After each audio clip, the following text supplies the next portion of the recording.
We first got married 10 years ago and we built a house out in the suburbs. My husband's commute time increased, but we were thinking about having kids soon and wanted to buy a dog, so we built our dream home. It was a quiet town, and when we went to introduce ourselves to our neighbors, most of them were elderly. Next to us lived the town's chairman. He was in his 40s and lived alone with his son, who was handicapped. He was kind and told us we could go to him if we encountered any problems. He worked from home, and because the majority living there were old, he was voted to be the town's chairman. On the other side of us lived a very old woman. She didn't seem overly friendly, and 3 days after moving in, something unpleasant happened. Both of our houses have a fence. Well, it's more like a wall because you can put pot plants on it. Apparently, the woman next door didn't have enough space on her side, so she began putting plants on our wall as well. I discussed it with my husband, but all he said was, "Well, she's old. It's not like we're using it anyway, so just let her be." I reluctantly agreed and held my tongue, but there were times when these pots would fall off and land into our property. The woman owned a cat, so maybe it was the cat that knocked them over. I honestly didn't like that I had to clean it up, so I decided to say something one day when I happened to see her in the afternoon. I'm sorry to bother you, but I think your cat keeps knocking down the plants. Is it all right if you keep them all on your side?" "I don't know anything about that." I was stunned with her response as she snorted and disappeared into her house. "Is something wrong?" I turned around to see the chairman standing by my gate. "Well," and I told him what had happened. "Ah, I see. That little old lady is a bit difficult. Don't worry, I'll talk to her." The next day, when I went to throw out the trash, all the pots that were on our side were gone. I went straight to the chairman's house to thank him. "Don't worry about it. It really was nothing. If there's ever anything else you need, don't hesitate to come to me." I was thankful to have such a powerful and kind neighbor. When I walked back to the house, I saw the woman not far away, so I tried to greet her, but she ignored me. Did I make things uneasy for everyone? I wondered, but I figured we'd soon become civil with each other. It was a week after this that I started to notice what looked like dog poop outside our house. It was really irritating. I would see it every single morning. The lady also owned a dog, so I knew it was her doing, but I didn't have any proof, so I couldn't talk to her about it. I was talking to my husband about this new problem when the doorbell rang. When I answered, the chairman was standing there. He told me that when he went out for a run early in the morning, the neighbor was walking around our gate. He tried to ask her what she was doing, but she quickly went into her house. He proceeded to ask, "Is there anything out of the ordinary that's happened here recently?" My husband and I looked at each other. "I had a bad feeling," he said, and I explained to him what had been happening every morning.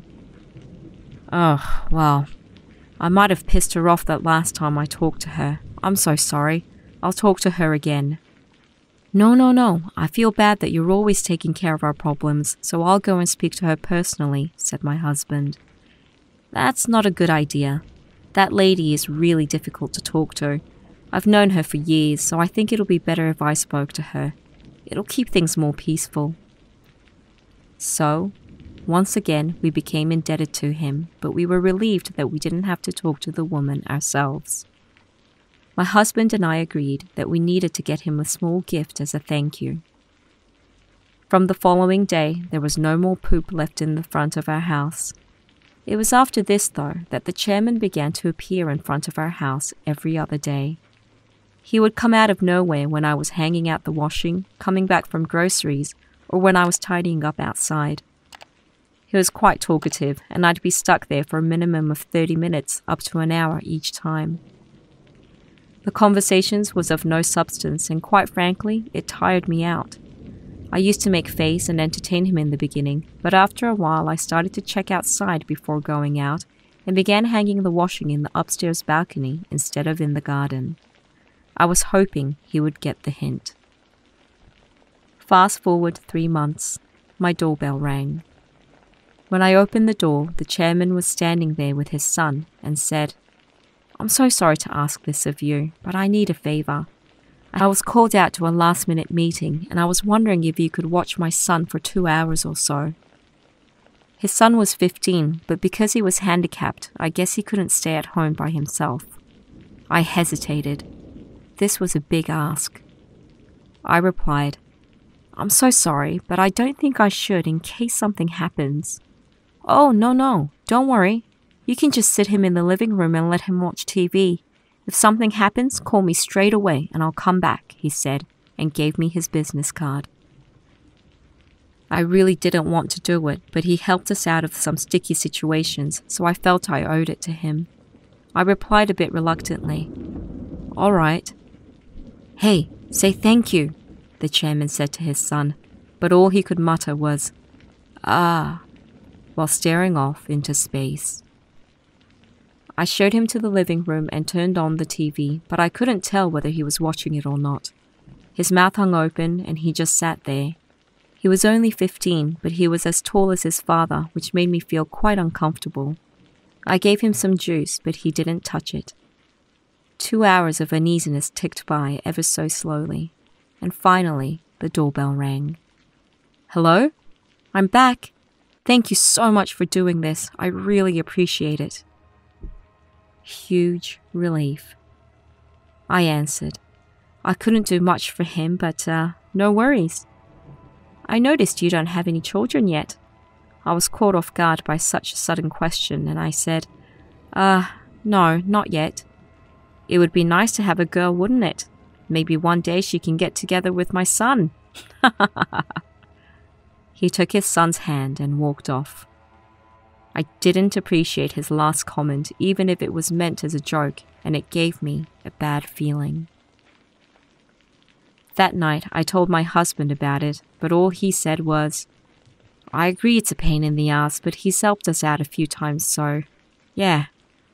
It was a response that did nothing to ease my anxiety. I tried not to overthink. A while later, the chairman came to ask if I can watch his son again, this time only for an hour. Again, I reluctantly agreed. That day, I had a lot of chores to get through, so I plopped him in front of the TV again and went upstairs. After 20 minutes, I finished folding the laundry and went back down.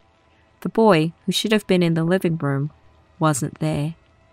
I went to check the toilet, but he wasn't there either.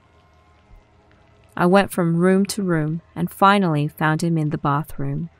In Japan, the toilet and bath are in separate rooms. He was standing there with my underwear in his hands. I tried not to scream as I said, "What are you doing?" "Bitch," he said. I grabbed his arm, took him back to the living room, and called the chairman straight away. "You need to come get your son now," I said. "Did something happen?" "I'll explain when you get here, but you need to come get him now." "Oh, okay. I'm coming." It took 10 minutes for him to arrive. His son just sat there with his mouth open and zoned out the entire time. In a chillingly calm manner, the chairman asked, "What happened?" It was obvious from how tense I was that something bad had just occurred, and I remember feeling a stab of anger at his demeanor. I explained what his son had done and said, "Oh, that's it?" he said with a smile on his face. "I've known he's wanted you for some time now." What did he just say? My mind went blank and I couldn't respond. The chairman slowly walked up to me. He grabbed my neck and my breast really hard and said in my ear, "Everyone in this town belongs to me. I'll protect you, but you need to calm down." My legs started shaking and I fell to the floor. What's happening? Is this possible? I had a million thoughts running through my mind.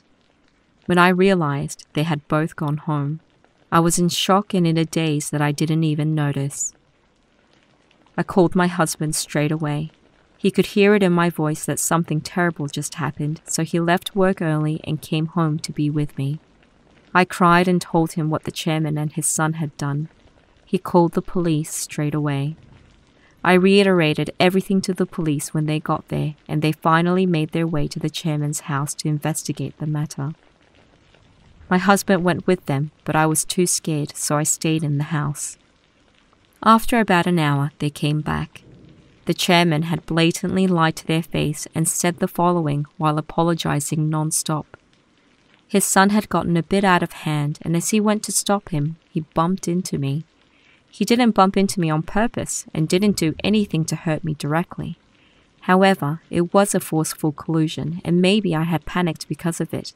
He was extremely sorry about it. I said, "He's lying. That didn't happen. He's lying." My husband knows me and he supported me. We both tried to convince the police, but all they said was, "Well, we can see that you're visibly upset and agitated. It doesn't seem like you're injured, and the neighbor seems to be very remorseful over it. So, is it all right if we come back another day?" And they left. Don't worry, there's no point in talking to them any further. I'm going to contact the company lawyer tomorrow and get some advice. Don't go anywhere for the next few days, said my husband as he comforted me. I decided to do as he said, but I considered going back to my parents' house if I couldn't feel better in the next few days. The next day, after my husband left for work, I was sitting in the living room watching a movie. I felt a bit hungry and looked up at the clock. It was about noon. I got up to head to the kitchen when the doorbell rang. I thought my heart would come out my mouth. Even if it wasn't the chairman, I didn't want to see anyone, so I decided to ignore it. Would a normal person ring the doorbell this much? I was crouching down, my back drenched in sweat. It must have been only 5 minutes of silence, but it felt much longer than that when suddenly I heard glass breaking and the living room window sliding open. I turned around to see what was going on. The window was shattered and the chairman and his son were walking through it. He had put what looked like a belt or a rope around his son's neck. He was holding it tightly as if trying to restrain a rabid dog, making sure his son was standing with his back straight. "Ah, I knew you were home," he said. "I'm so sorry about yesterday. I guess you're still upset about what happened before, right?"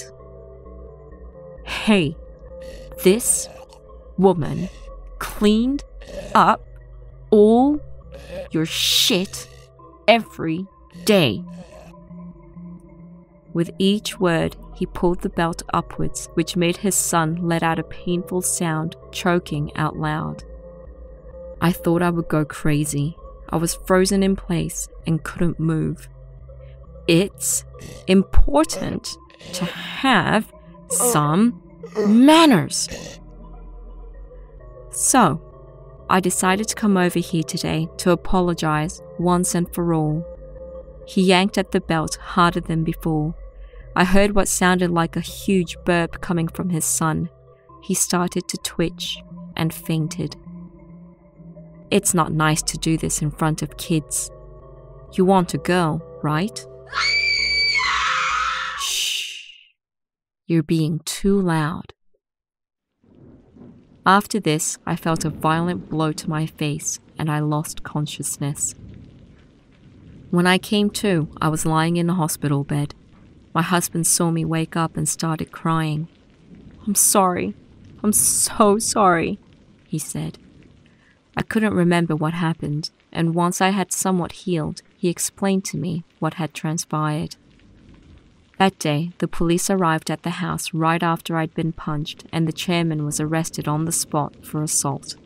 The person who called the police was none other than the old woman living next door to us. She saw the chairman at my door with a belt around his son's neck and called the authorities straight away. We only found out later, but the incident with the pot plants and the poo in front of our house was not her doing. A long time ago, she had gotten into an argument with the chairman and he killed her dog. She didn't have any proof, so she couldn't do anything about it, but she knew he had done it.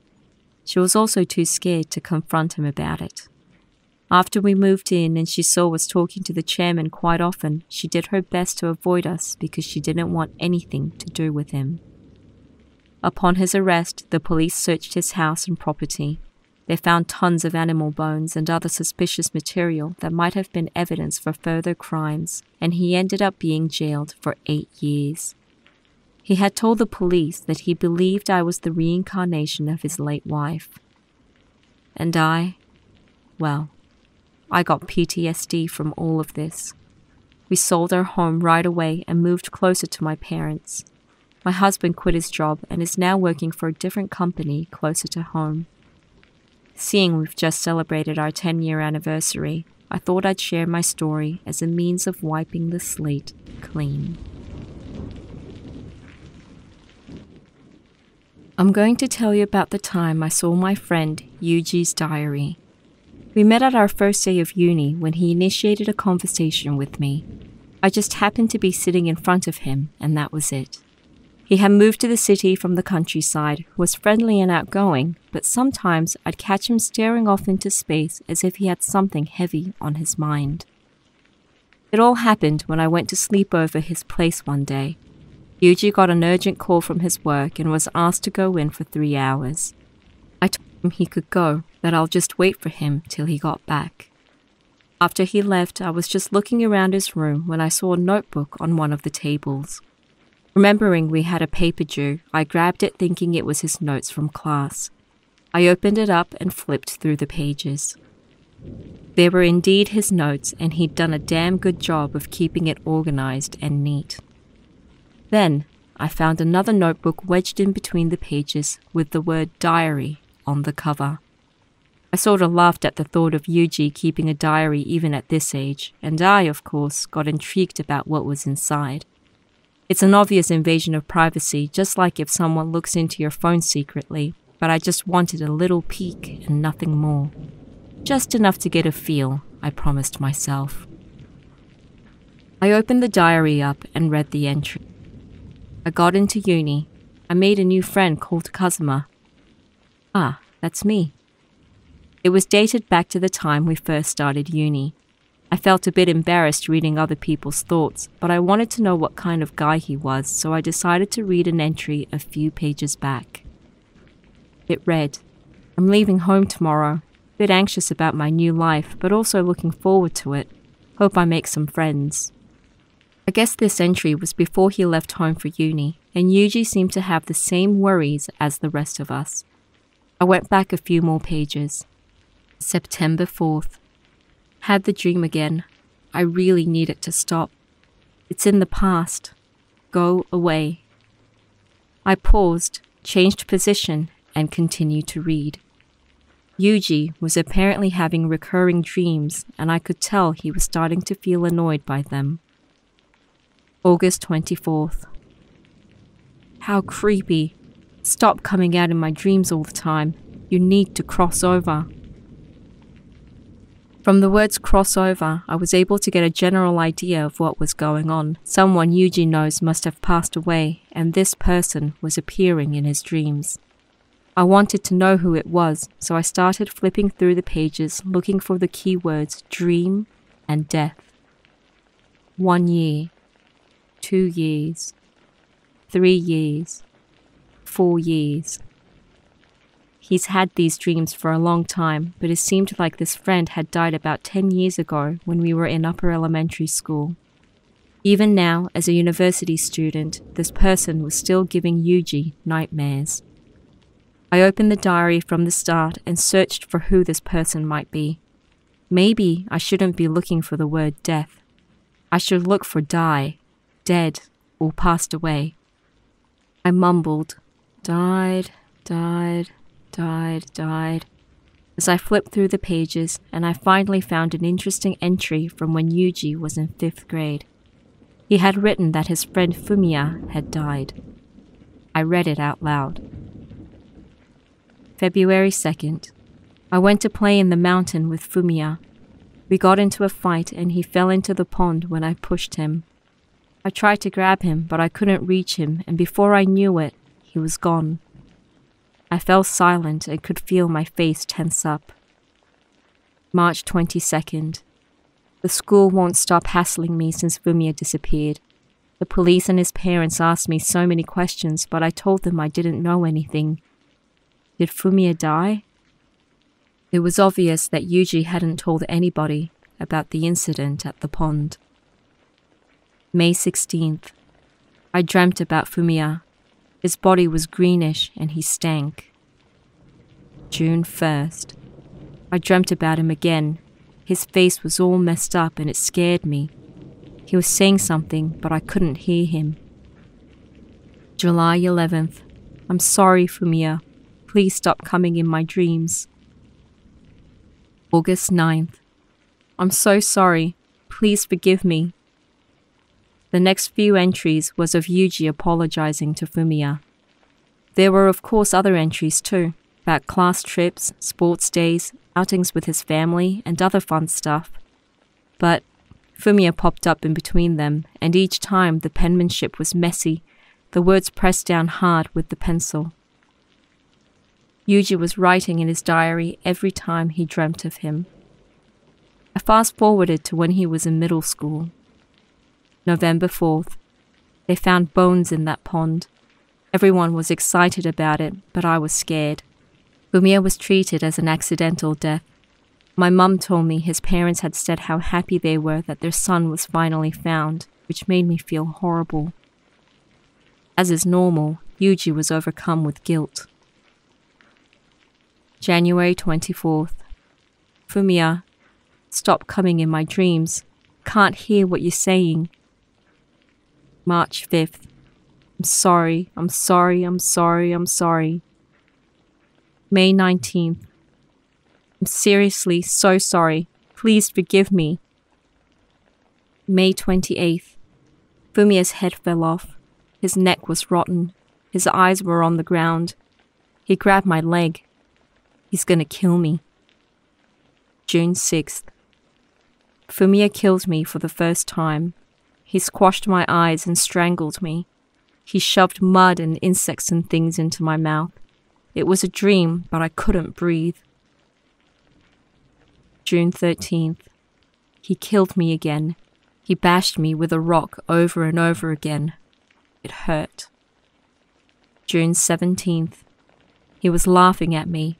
His eyes and tongue were all melted. He seems to enjoy smashing my eyes. He bit me.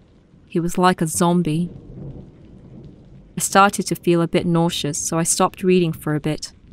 Yuji dreamt about Fumiya quite often when he was in middle school, anywhere from 3 to 6 times a month. All these dreams were about Yuji getting killed, and they got more violent and grotesque as the days went by. Skipping a few pages of I got killed again entries, I came to when he was a high school student. April 21st. I killed him today, so I win. Got killed yesterday, but somehow managed to do it today. I broke his arms and legs. He was writhing around like a caterpillar, which was funny. What? I said out loud. His words didn't sound like Yuji at all, and the things he wrote really caught me off guard. May 2nd. I lost again today. I splattered his guts everywhere, but he didn't die. Seems unfair. Not to mention, he ate me. May 18th. I lost. It was more grotesque than usual that I threw up when I woke up in the morning. May 22nd. I won.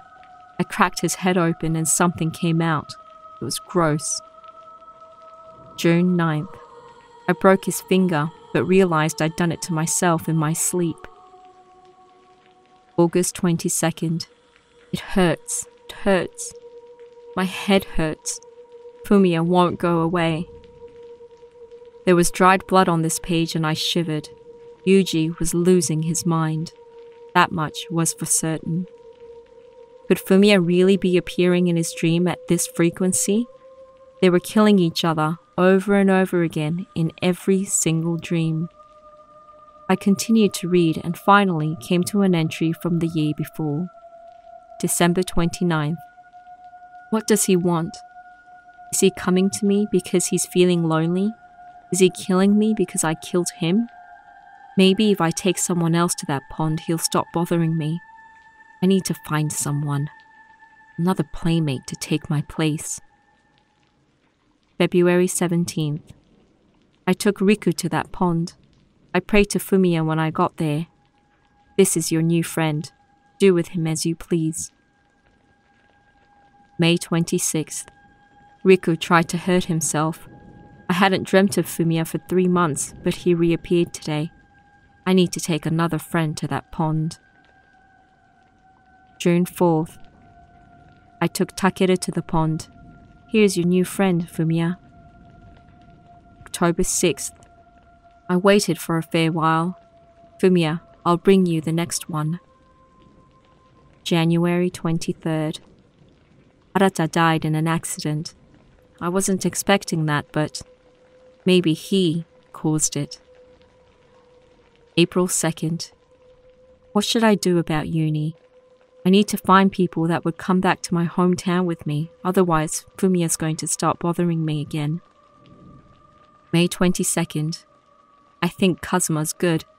Pretty sure he'll come back home with me if I ask. I need to get closer to him. July 8th.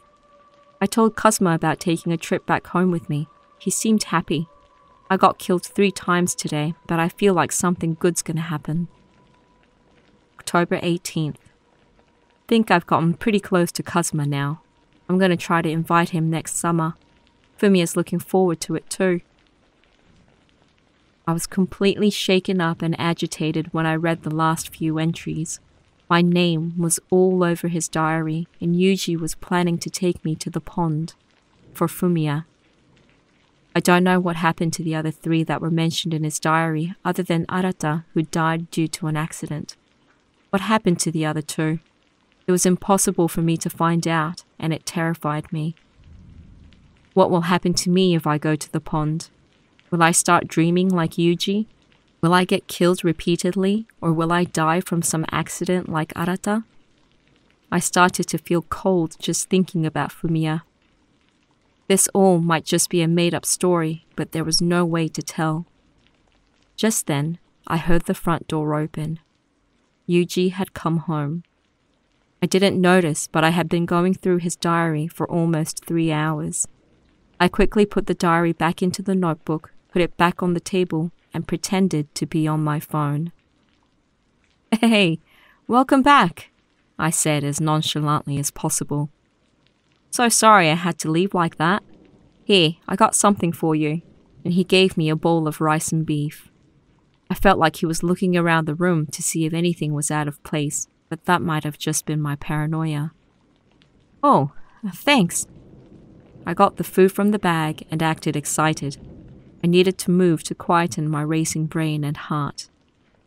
I started eating when Yuji, who was looking at something on his phone, said to me, "Hey, this winter break, do you want to come to my hometown with me? There's a pretty interesting spot I want to show you." My hand stopped moving mid-air. All I could say was, I'll think about it."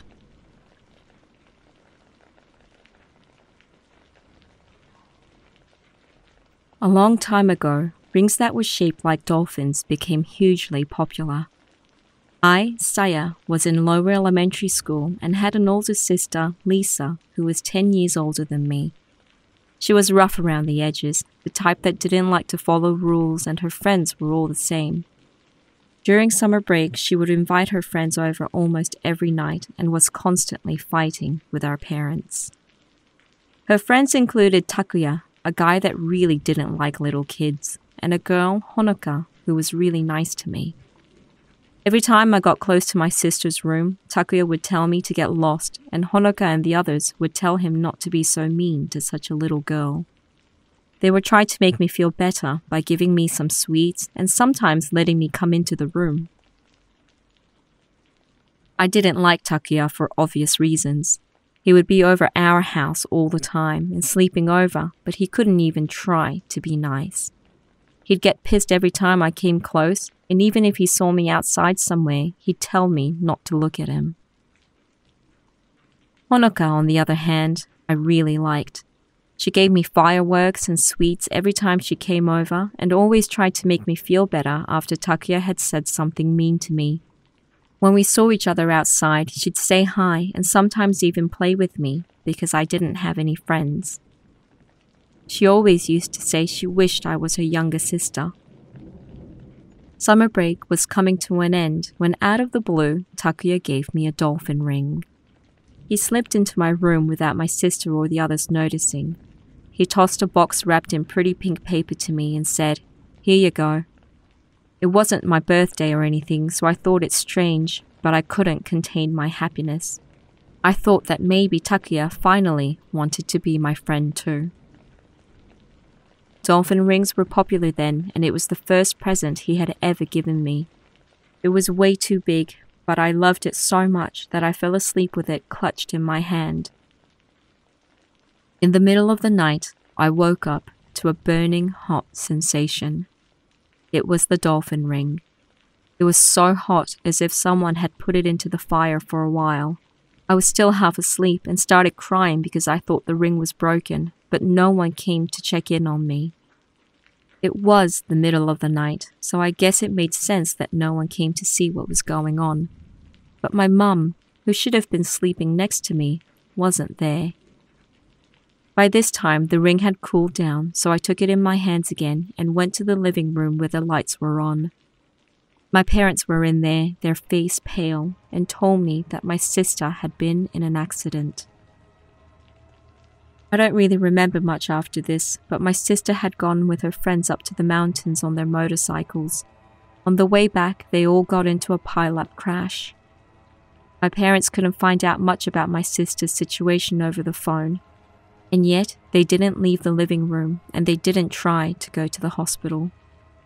I was in a panic and crying hard. I kept begging them, "She might die. Let's go to the hospital." But they didn't budge. After a while, I gave up and said, "Fine, I'm going alone." And I walked towards the door, still in my pajamas. Just then, my dad jumped in front of me, crashing into the door as he did so. I jumped back scared because I'd never seen him act this way before and started crying again. My mum said, "Saya, let's go back to bed, okay? It's all right. Everything will be all right." She did her best to try to calm the situation, but I could tell she was holding back her tears and how scared she was. Seeing them act so weird made me feel suspicious about what was going on. I automatically calmed down and looked at them. They had both changed out of their pajamas and were wearing regular clothes. I was wondering why they changed when they didn't even want to go to the hospital when the doorbell suddenly rang. I heard Honoka's voice. "Saya, I came to get you. It's Lisa. Come here." "Honoka's here. Let's go." I turned and said to my parents. Their face had gone as white as a sheet. My mum hugged me so tight that I couldn't breathe, and my dad, he started to mumble something like a Buddhist prayer. I finally figured it out. My parents had gone crazy. I started calling out for Honoka. I screamed her name over and over again. "Honoka, I'm so scared. My sister's going to die. Something's wrong with my parents. Honoka, Honoka." She didn't seem to try to come in through the door though. She remained outside, and the only thing she'd say was, "Saya, come to me." It was creepy because her voice was very calm, and it somewhat sounded like she was enjoying herself. "Saya, come! It's your sister. Come here." "Honoka, I'm so scared. Help me." I don't know how long we went back and forth like this, but suddenly the ring started to burn in my hand again. I tried to let it go, but for some reason my hands wouldn't open. They remained clenched in a fist. It started to become really painful. In the end, I thought I was screaming, but in actuality I wasn't letting out a single sound. My voice was gone. I was standing there opening and closing my mouth with no sound coming out, and my mum seemed a bit scared to see me like that. But she knew I was in a panicked state and she continued to hug me tight. She didn't let go even when I started violently trying to get out of her grip. During this entire time, Honoka was still calling me from the front door in her happy voice. Then I heard a raspy voice and I realized it was my own. You're not my sister. My sister's name is Lisa. I know everything. The reason why I lost all my friends is because you scared them away by bullying them. You told them not to get close to me. All the presents you gave to me, the fireworks, the candy, they're stuff you stole. You're crazy and I hate you. You're not my sister. Go home and never come here again. My family is all here. Don't you dare try to take me away. Can't remember everything word for word, and I'm pretty certain I said some horrible words in between, but it was something along those lines. The strange thing was that I had no clue about the things that I said, the reasons why I lost my friends, that the presents Honoka gave me were all stolen goods. I was in a state of shock prior to this, but when I heard the words that came out of my mouth, I went into further shock, and I don't remember anything that happened afterwards because I think I blacked out. When I woke up, it was morning. My mum was there looking exhausted from the ordeal and having cried all night. My dad was sitting there looking equally drained. He finally opened his mouth and said, "We got a call from the hospital. Lisa only broke her leg, so let's go see her at noon." I couldn't understand at the time, but my dad added, "Also, don't forget to thank Takuya and make sure you keep that ring close to you forever." Maybe you can guess what happened now, but Honoka had died in the accident way before the hospital even called my parents the night before. She probably died instantly on impact. And yet, when my parents were getting ready to go to the hospital, through the small glass panel of the door, they saw her standing on the other side. My parents knew instantly something was wrong. Everyone had been involved in that accident, and there was no way Honoka could be standing there while everyone else was still at the scene. They couldn't leave the house even if they wanted to, and remained in the living room. While they were there, they'd hear Honoka calling out, "Came to pick Saya up. Please open the door." Takuya had been taken to the hospital, but once he regained enough strength to accept visitors, we went to go see him. He still had some healing to do and couldn't speak very clearly, but when he saw me, he started crying and told me the following. Honoka was obsessed with me. She kept saying that I was like her sister, how she wanted to make me her sister. That escalated to her saying that I was her sister and she didn't want anyone else getting close to me, that she was going to be with me. He also knew that she was stealing things to give to me as presents. He felt it was an unhealthy obsession and did his best to keep me away from them whenever they were around, but it was difficult to do so because I really liked Honoka too. He apologized for yelling at me all those times and said he gave me that ring because he thought it would help me to make new friends if I wore it. It's been 15 years since it all happened, but I'm still unable to go home for summer until after Obon has passed. Just a side note here. Obon is an annual holiday in Japan when the spirits of families and ancestors are believed to return to visit the living. The Buddhist event usually takes place from August 13th to the 16th. During this period, many people go back to their family home and visit family graves to honor the spirits of their ancestors and loved ones. Now, back to the story. My parents and Lisa assume that it's because Honoka still hasn't given up on me, and maybe that's so. There's something else though. During summer, the ring gets burning hot sometimes, and weird things happen. But that's a story for another time. My parents haven't seen Honoka since that night, but Lisa, who's married now and lives back at home, has seen her every year. Over the years, her outline has slowly been shifting into something else. A few years ago, she looked like a huge dog and always appears on the last day of Obon. I've gone to the shrine to get exercised a few times, but Obon is one of those days that they have no control over, and Honoka appears. I have no experience with spirits or ghosts other than her, but Lisa is a bit more sensitive than I am, so she continues to see her each year. My family have entertained moving houses, but for some reason they're still living there. I alone moved in with my grandmother when I started middle school. This might all sound really far-fetched, but I promised you, it's all true.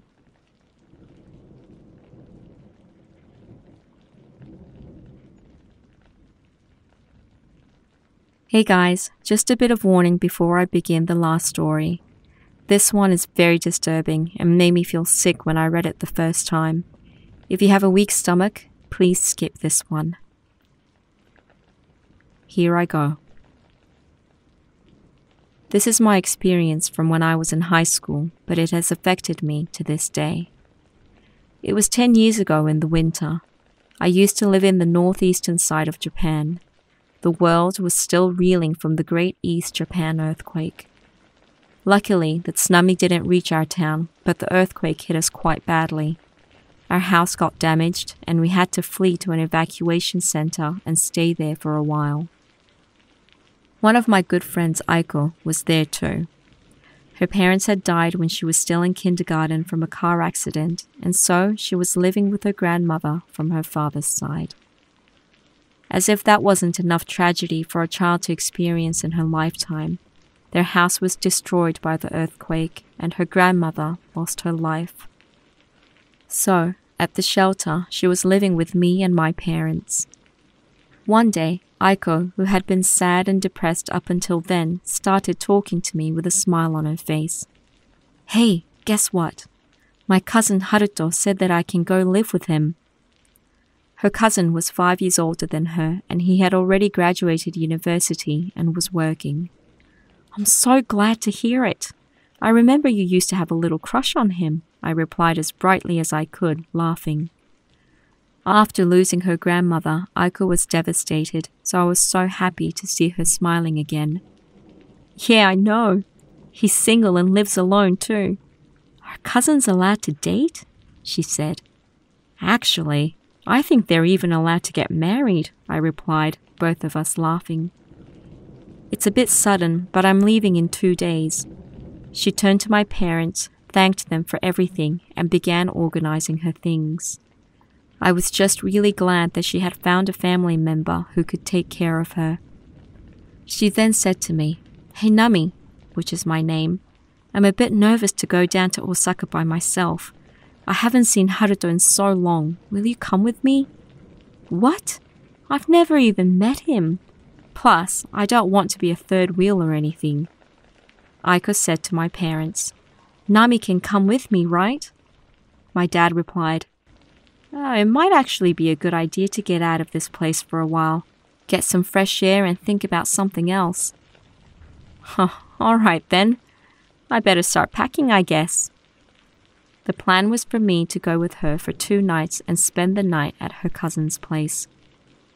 2 days later, we arrived safely in Osaka. "Wow, seems like the earthquake didn't hit this area," Aiko said. I could see her sadness as she watched the people walking in the streets. "Yeah, you're right," I replied. "Let's go eat some takoyaki," she exclaimed, trying to lighten the mood. We eventually made our way to Haruto's apartment, and he greeted us with a heavy Osaka accent. "Come on in. It was a long trip for you girls, so you must be tired. And I guess you're Nami.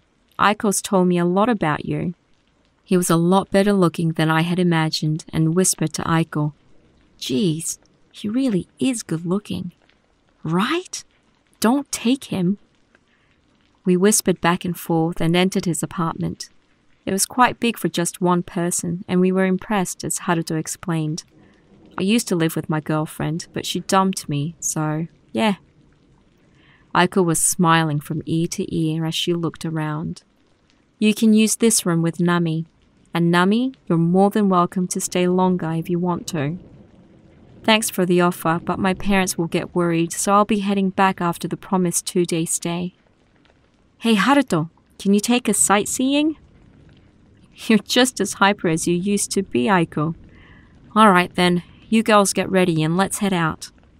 That day, we went to see the sights around Osaka. Aiko and I had seemed to forget where we had come from and enjoyed everything we did. We were smiling basically non-stop, and I couldn't remember the last time I laughed that much. All of this, not knowing what nightmare was awaiting me later that night. After we got home that evening, we had dinner, and although we were underage, we enjoyed a bit of alcohol as we talked and relaxed. Around 2 a.m., Haruto said, Sorry, my friend just called me, so I'm going to head out for about 2 to 3 hours. Make sure you lock the door before you go to sleep. He then took his bike and drove to his friend's house. Aiko said, Alright, guess we should just head to bed. Let's get Haruto to take us around Osaka again tomorrow. We both got into the futon, and I guess it was because we had some alcohol which we weren't used to, but we both fell asleep right away. I heard something in my dreams, and I opened my eyes. Something was wrong. I couldn't open my mouth. I realized that I had duct tape over my mouth as well as around my hands and feet. My hands were bound behind my back, but I couldn't move my arms either, so I must have been taped around my chest too. What the hell? Where's Aiko? I turned my head around to where she should have been sleeping, but all I could see was darkness. Wait, no. What I thought was darkness was actually someone's hair.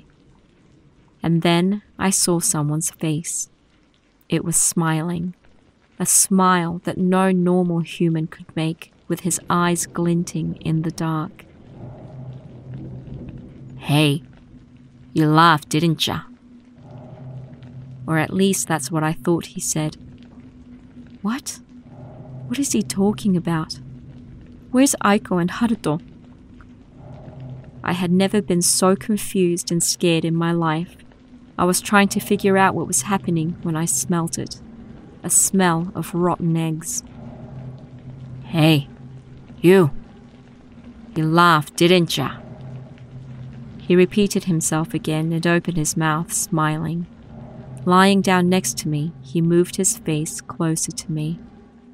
I tried to scream, but I couldn't. All I could do was wriggle around. Must have annoyed him because he punched me straight in the gut. That's when I saw that the person in front of me was some fat man and we were the only ones in the room. I knew this would be my last night. You lot saw me today. Is it fun? To look at someone as if they're less than you and laugh? Who do you think you are? Didn't your parents teach you any manners?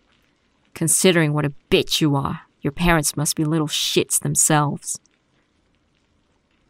He continued to spew vile words like this very fast and in a loud voice, almost as if he was saying some kind of tongue twister. I had no idea what he was talking about. It was true that we went to the place he mentioned, but I didn't remember seeing him, let alone laughing or making fun of him. I was trying to be as loud as possible, and he finally ripped the tape off my mouth. So, why did you laugh? Now he was talking in a very slow manner, which scared me even more. I choked out, I've never seen you before. I had barely finished talking when I felt the same pain in my stomach and I cried out. The man had punched me again. Is it this mouth? Is it this mouth that's refusing to tell me the truth, or your brain? Which is it, huh? He then used one hand to open my mouth and tried to stick his other hand into it. Every time the man opened his mouth, I could smell that rotten smell. His hand smelled just as bad, and I automatically gagged. He was smiling up until this point. As soon as he heard me gag, his face turned into that of crazed anger. What? Are you trying to say that I stink? Is that why you were looking down at me and laughing when you passed by? Who the fuck do you think you are? I'll make you regret it all." When he finished yelling, he stuck his fingers down my throat. Hard. I've never tasted anything worse. It tasted rotten, and I felt my stomach churn as I threw up everywhere. The man started smiling again as he took his fingers out of my mouth.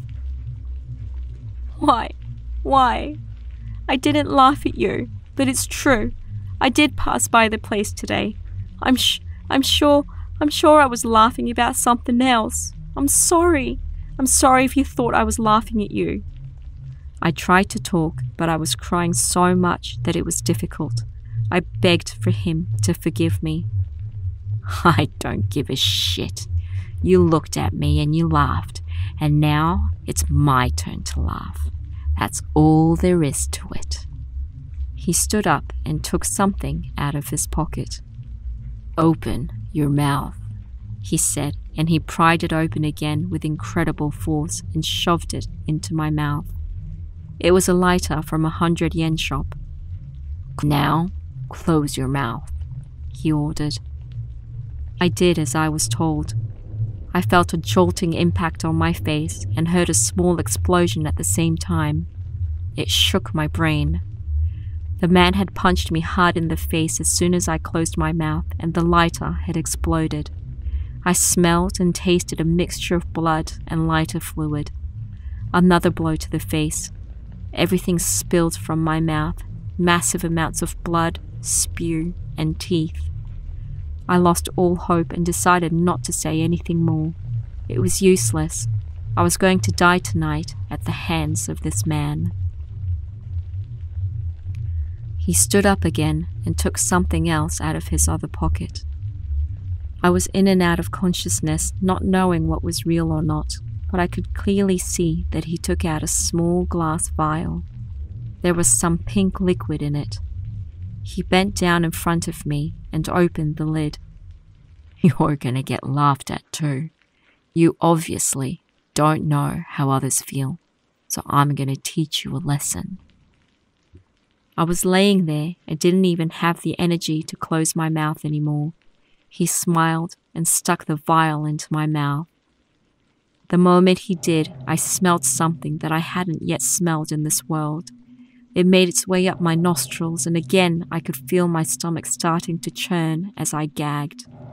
He probably knew that was going to happen because he made sure the liquid poured into my mouth and covered it with his hand. The liquid went down my throat, up my nose, and in my eyes. "Swallow it," he said in an almost whisper. I couldn't fight back, so I swallowed. I started to throw up again, but the man had my mouth and nose covered, so all I could do was writhe around. Whatever came up from my stomach had nowhere else to turn since all the exits were blocked, so I choked on it. I think I swallowed 80% of whatever was in that vial. "You better watch out," he said, and he licked my face and walked out of the room. I don't know how long I was laying there for, maybe a few minutes. I opened my eyes and I saw a fully panicked Haruta next to me and Aiko, who was crying uncontrollably. The next time I opened my eyes, I realized I was laying in a hospital bed. Aiko was sleeping next to me, her face covered in dried tears. When I tried to say her name, I couldn't open my mouth. And then I got a flashback from what had happened and I started to lash out violently. From here, I can only repeat what was explained to me and piece it together with what I remember. When I finally came to, my parents were next to me and Haruta was by my feet on his knees, bowing down, apologizing to my parents. They saw me wake up and my dad quietly took Haruta out of the room. My mum hugged me hard as she cried. I had to get multiple stitches inside my mouth and I had lost 5 teeth. The police came to the hospital and asked me what had happened. Each time they asked me to recount what had occurred, I'd get flashbacks and would shake and lash out uncontrollably. My mother told me the rest of what happened that night after some time had passed and my emotions had calmed down a bit. After Aiko and I fell asleep that night, she woke up shortly after, contacted Haruto, and went out to meet him. She didn't lock the door. The fat man with the messy hair was found not far from where Haruto lived. He got questioned and arrested whilst violently fighting back. I never saw Aiko and Haruto after this incident. About the pink liquid that the man made me drink, I needed to know what it was, so I asked the police incessantly. I really think it's better if you don't know, they kept saying. But we tested what was in your mouth. It was a mixture of the man's blood and seminal fluid. I had a feeling it would be something like that. But then the police added something that I hadn't been prepared for. They said, "We did further tests on the man's blood, and it came back positive for HIV.